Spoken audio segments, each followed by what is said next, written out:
नमस्ते दीदी भैया, देखिए हमारे यूट्यूब चैनल पर जा रहा है सावन का कजरी। पसंद आएगा तो लाइक शेयर करिए, घंटी मत भूलिए, घंटी जरूर दबाइए। फुल आवाज में आप लोग देखिए, लाइक शेयर सब्सक्राइब करिए। फुल आवाज सावन का कजरी है। सासु ननदो के कायदा विदाई, तय करेली लड़ाई हो ना।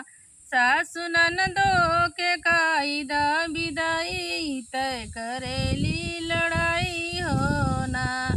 इते पापा जी के प्यारी है, मम्मी के दुलारी। तय पापा जी के प्यारी है, मम्मी के दुलारी। तय करिया के तनो झगड़ा लड़ाई, नहीं करब विदाई हम ना।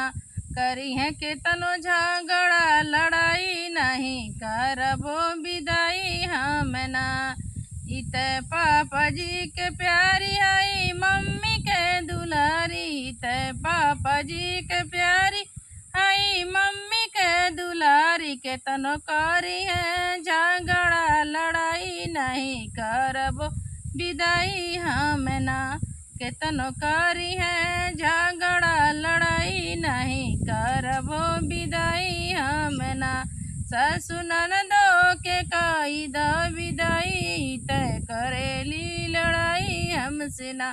सासु ननदो के कायदा विदाई, तय करेली लड़ाई हमसे ना।